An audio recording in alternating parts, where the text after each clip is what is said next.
"Who let the janitor in the ring?" Vanessa sneered, as cameras captured Maya's every step. Laughter echoed across the gym, but Maya Rodriguez didn't respond. She just wrapped her hands, calm, silent, focused, and when the bell finally rang, her one punch dropped the undefeated champion cold. So what made this nobody woman land the most perfect counterpunch boxing has seen in decades? Before we reveal the moment that silenced the entire Elite Combat Club, hit that subscribe button and drop a comment below telling us where in the world you're watching from. Now, without further ado, let's get into it.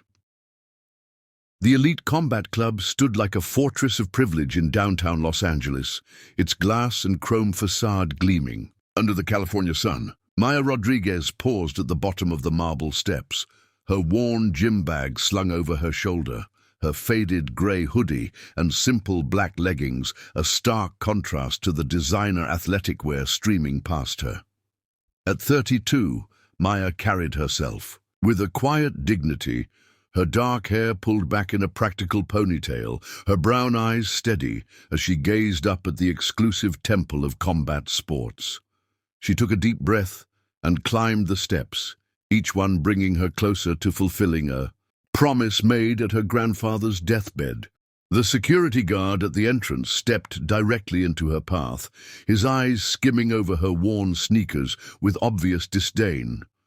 "Members and scheduled guests only," he said, his voice carrying just enough for others to hear. "Service entrance. It's around back." A woman in crimson Lululemon gear snickered as she breezed past. "They're really hiring anyone these days." Maya said nothing, simply reaching into her pocket and producing the invitation, slightly creased but official, with the Elite Combat Club's gold-embossed logo catching the light. The guard's eyebrows rose as he scanned the QR code with obvious suspicion. His device beeped green, and his practice sneer faltered.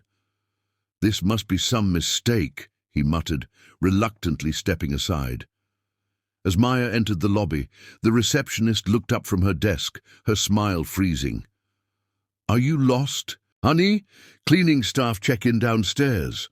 Before Maya could respond, a ripple moved through the lobby as heads turned. Vanessa "Vicious" Steele, the women's boxing champion, whose face graced sportswear billboards across the city, sauntered across the marble floor, her entourage trailing behind her. Her custom gold and black boxing gloves hung around her neck, her perfectly toned body showcased in compression gear that probably cost more than Maya's monthly rent. Vanessa stopped, her expertly lined eyes narrowing. "Since when did we open a charity wing?" she called out, her voice echoing across the hushed space. "Someone tell maintenance their new hire is lost." Laughter erupted, phones raised to capture the moment as Maya walked forward through the mockery, her eyes fixed straight ahead.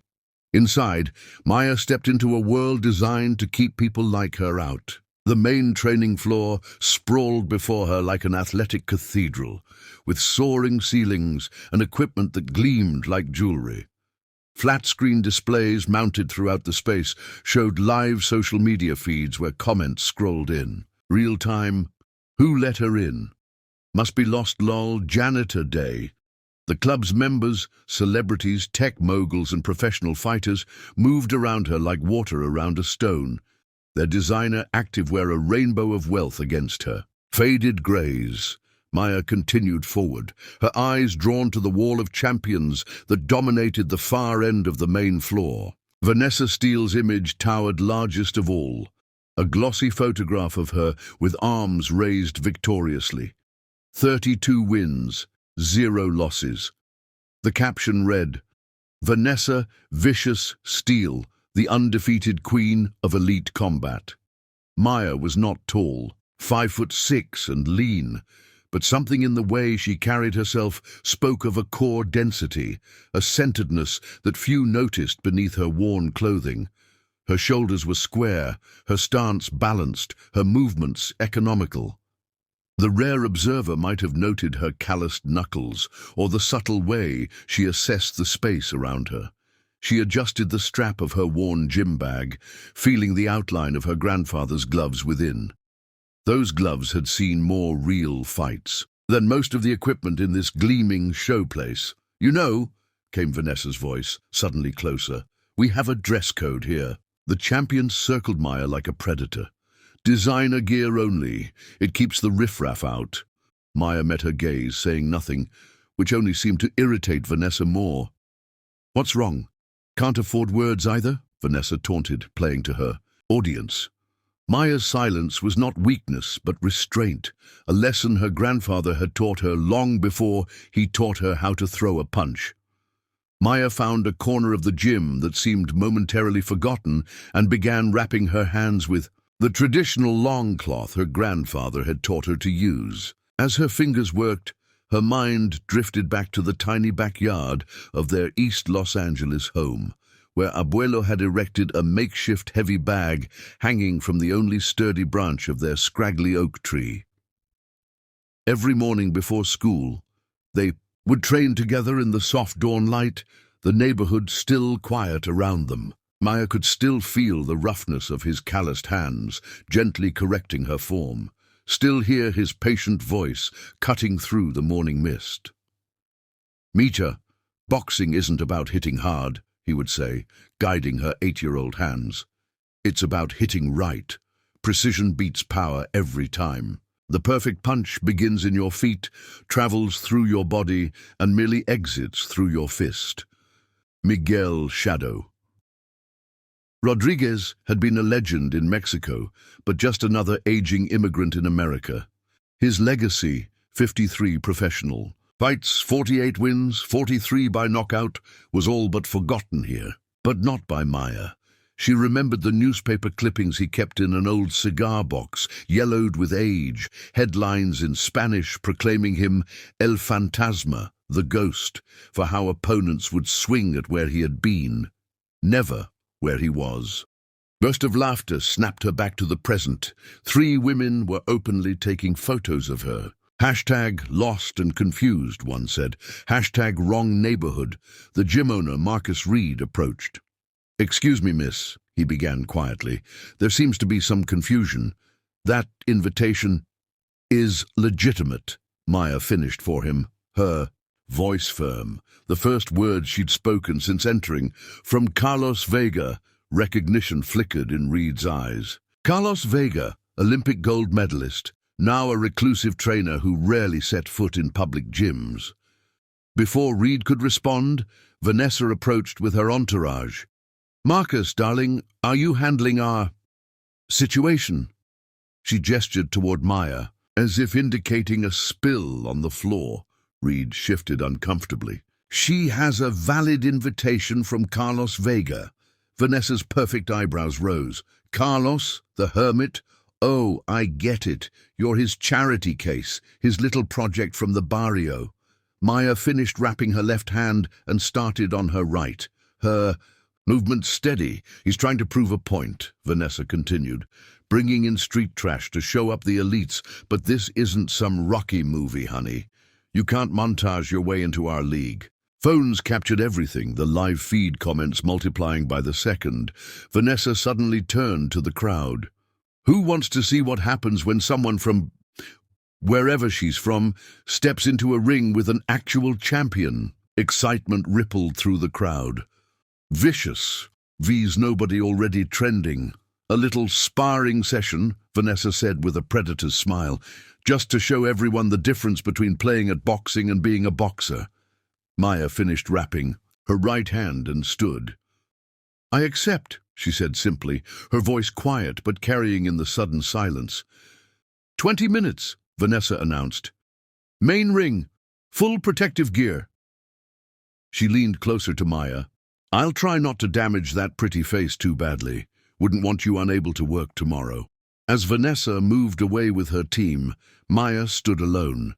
She unzipped her bag and gently removed her grandfather's gloves, worn red leather, cracked. In places, she would not use them today. They were too precious for sparring. But she ran her fingers over them, drawing strength from their presence. The memory came unbidden, her grandfather's hospital room. "Promise me, mija," he had whispered, his voice fading but his eyes fierce. Promise you'll show them, not for glory, for truth. The Elite Combat Club's doctor approached. I need to clear you before you can spar. Experience level?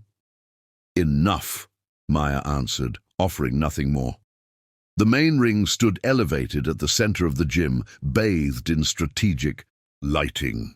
By the time Maya approached, the entire membership had gathered around it, their faces alight with the savage anticipation of watching someone being put in their place.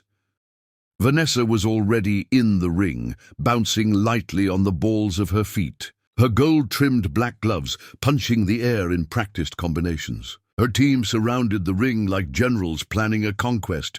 Vanessa by knockout in 3, someone called. I'll take that bet and say 2, another responded, laughter rippling through the audience. Maya climbed through the ropes alone. No. Corner team, no coach. Just a woman in borrowed gloves and simple gear, carrying the weight of a promise. Marcus Reed entered the center of the ring. 3 2-minute rounds, standard sparring rules, light to medium contact only. He looked pointedly at Vanessa. Touch gloves and come out clean. Vanessa extended her gloves with a smirk. Don't worry, I won't break your nails. Maya touched. Gloves briefly, her eyes calm, giving nothing away. Box! Reed called, stepping back as the timer began. Vanessa exploded forward with startling speed, launching a flurry of jabs and hooks designed to overwhelm. It was her trademark opening, the vicious blitz, the same aggressive start that had stunned opponents in professional bouts. Maya didn't retreat.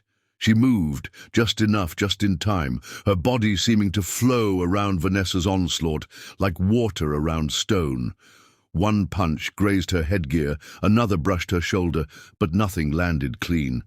A murmur of surprise rippled through the crowd. Vanessa pressed harder, her combinations growing more complex. A right cross that should have connected with Maya's jaw found only air as Maya slipped just centimeters to the side. Stop running and fight back, someone yelled from the crowd. But Maya wasn't running. She was reading, absorbing Vanessa's rhythm, timing, and patterns. Her grandfather's voice echoed in her memory. The first round is for learning, Mija. Let them show you everything while you show them nothing. At the edge of the ring, an older man watched silently. Diego Reyes, once a cutman for champions in the 1990s, now a part-time trainer at Elite. His eyes narrowed slightly as he observed Maya's defensive technique, a style he hadn't seen employed so perfectly in decades. The first round ended, and Vanessa returned to her corner triumphant, her team swarming around her. She's nothing, her coach said. She'll break in the next round. Maya went to the empty corner, taking slow, measured breaths. Her eyes closed briefly, as if listening to advice only she could hear. Round 2, Marcus called. The second round began with Vanessa surging forward with even more aggression. But something had changed. Where before Maya had been purely defensive, now she began to reply.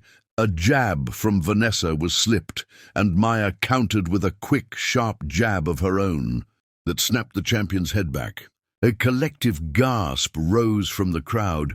Vanessa pressed forward again, throwing a blistering combination. Maya blocked 2 strikes, slipped the third, and countered again, this time a clean 1-2 that landed with precise, controlled power. Lucky. Shot, someone muttered, but with less conviction. Diego Reyes leaned forward, recognition dawning in his eyes. The way Maya pivoted on her back foot, the subtle shift of weight. They were movements he had seen before, decades ago, in another fighter. Vanessa's frustration became visible. Her technique began to show small flaws. Overextended punches, dropping her guard after combinations. She landed a hard right to Maya's ribs that drew a grunt but didn't slow her opponent. The crowd's energy shifted. The mocking laughter faded, replaced by uncertain murmurs and genuine interest. The social media feed began to change. Wait, can she actually fight? Who is this woman? Vanessa abandoned the measured approach. She bullied forward, throwing harder punches, clearly aggravated by Maya's economical movement. "Stand and fight," Vanessa demanded through her mouthguard. As if in response, Maya planted her feet momentarily and traded punches in the center of the ring.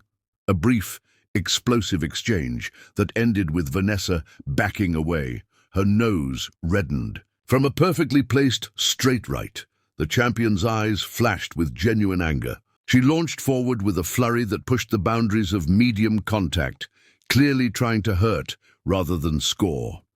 As the round neared its end, she threw a right hook that deliberately dipped low, catching Maya on the unprotected side. An illegal shot that drew disapproving murmurs, even from her supporters. The bell rang, ending the second round. This time, as Maya returned to her corner, the silence in the gym held a different quality. Not dismissal, but reassessment. Diego Reyes moved slowly along the edge of the ring until he stood near Maya's corner. He didn't speak to her, but his weathered eyes studied her with growing certainty. Across the ring, Vanessa's corner was no longer relaxed. Her coach spoke intensely, gesturing with sharp, urgent movements. "Just finish her," he said, loud enough to be heard. "Whatever it takes." The comment drew uncomfortable looks from spectators. This was supposed to be a sparring session, not a street fight. Round 3 began with Vanessa abandoning all pretense of a friendly match. Her first combination carried knockout intent.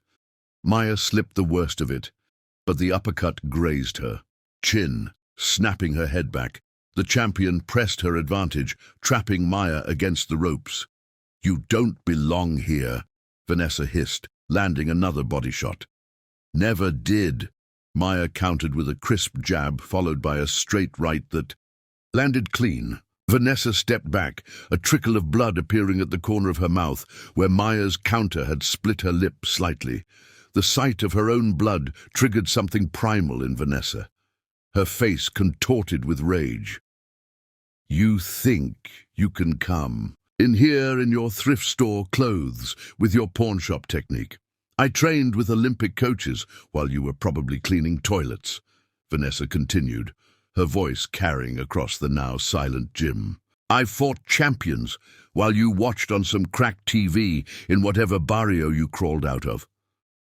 The personal attack hung in the air, ugly and raw. Even some of Vanessa's supporters shifted uncomfortably. Vanessa, sensing she'd found a nerve, delivered her final verbal blow. "Your grandfather must have taught you how to take a beating, nothing more." The gym fell completely silent. Maya stood centered in the ring, her guard lowered slightly, her eyes focused on Vanessa with new intensity. Her stance shifted, subtle but fundamental, her weight distributing differently, her shoulders relaxing. While her core tightened, Diego Reyes sucked in a sharp breath. "Mother of God," he whispered, "that's the shadow stance." Vanessa saw the change in Maya's stance and mistook it for vulnerability. A predatory smile crossed her face as she sensed victory. She surged forward, loading up a devastating right cross designed to end the contest. Time seemed to slow. Maya's weight shifted almost imperceptibly, her lead foot pivoting just 3 degrees, her back heel lifting slightly. Her upper body remained relaxed while her core tightened. Diego gripped the ring apron tighter. "She's setting up the sombra counter," he breathed, naming a technique he hadn't seen executed perfectly in 30 years. Vanessa's right hand launched forward with championship power, aimed at Maya's chin, the knockout punch. Her weight committed fully to the strike, her eyes already anticipating victory. Maya moved, not back or away, but into the attack. A 1/4 inch slip to the outside of Vanessa's punch. So precise it seemed the champion's glove passed through her like a ghost. In the same fluid motion, Maya's right foot stepped through, her hips rotated, and her own right hand traced a perfect arc. The counterpunch originated from the ground, energy transferring from foot to ankle to knee to hip to core to shoulder. to elbow, to wrist, to knuckles, in a perfect kinetic chain, a punch inherited through blood and thousands of hours of practice. Maya's glove connected with Vanessa's jaw at the exact moment the champion's punch finished its path through empty air. The impact was surgical, landing precisely at the point where jawbone meets ear, the sweet spot boxers call the button. The sound was distinct, not the dull thud of a padded glove on headgear, but the sharp crack of perfect contact that seemed to echo through the suddenly silent gym. Vanessa's mouthguard flew in a perfect arc across the ring, trailing a mist of saliva that caught the overhead lights like diamonds. Time seemed to stretch. The champion's eyes, once narrowed in contempt, now widened in a mixture of shock and sudden comprehension, the look of someone who has just encountered something they never believed existed. A ripple of impact traveled visibly through her muscled body, her skin flushing as neural systems misfired under the precision of the blow.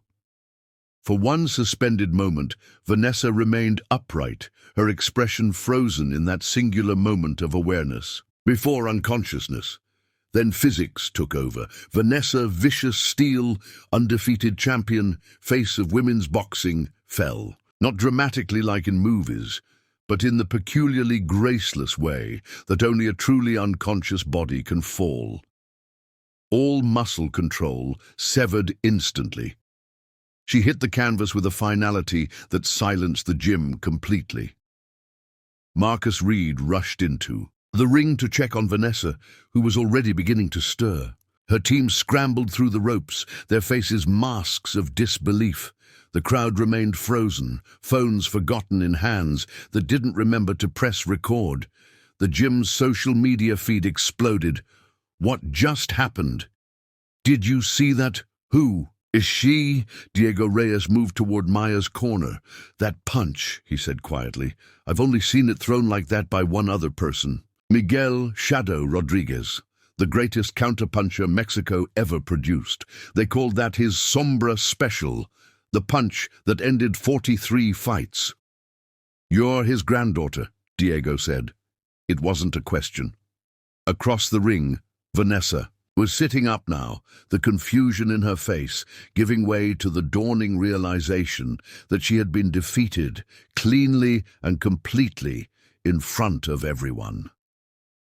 The silence shattered as reality caught up with what everyone had witnessed. Voices erupted in a chaotic chorus, exclamations of disbelief mixing with demands for explanations. Did you see how she moved?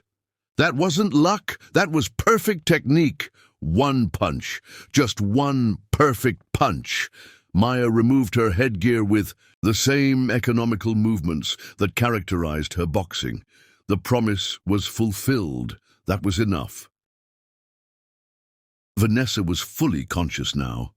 I'm fine, she insisted, pushing away helping hands, her pride clearly more injured than her body. Her eyes sought Maya across the ring with a complex mixture of humiliation and reluctant respect. Maya stepped forward toward the fallen champion. The crowd parted before her. She stopped in front of Vanessa and extended her hand, not in triumph, but in the age-old gesture of fighters acknowledging each other's courage. After a moment, Vanessa took it, allowing Maya to help her to her feet. That counter, Vanessa said quietly. I never saw it coming. Few ever did, Maya replied simply. Diego Reyes approached.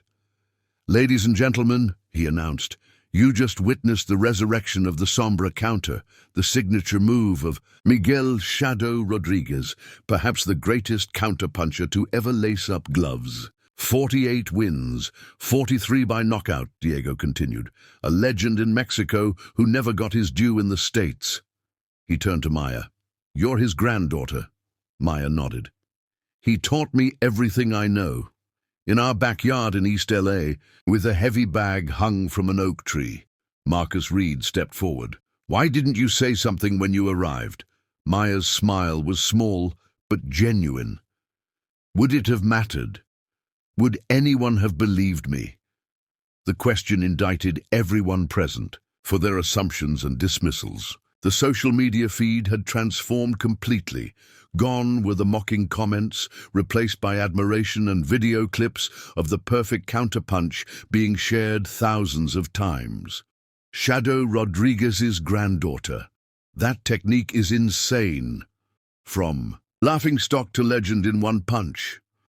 I came here today, Maya continued, addressing everyone listening, because my grandfather made me promise on his deathbed that I would show the world what he taught me. Not for fame or money, but so his technique wouldn't die with him. He deserved to be remembered. Diego nodded vigorously. Shadow Rodriguez should have been a world champion, but politics and prejudice kept him from the title fights he deserved. He returned to Mexico and became a ghost, training fighters in obscurity. He looked at Maya with newfound understanding. He trained you every day from age 6 until he died last year, Maya confirmed.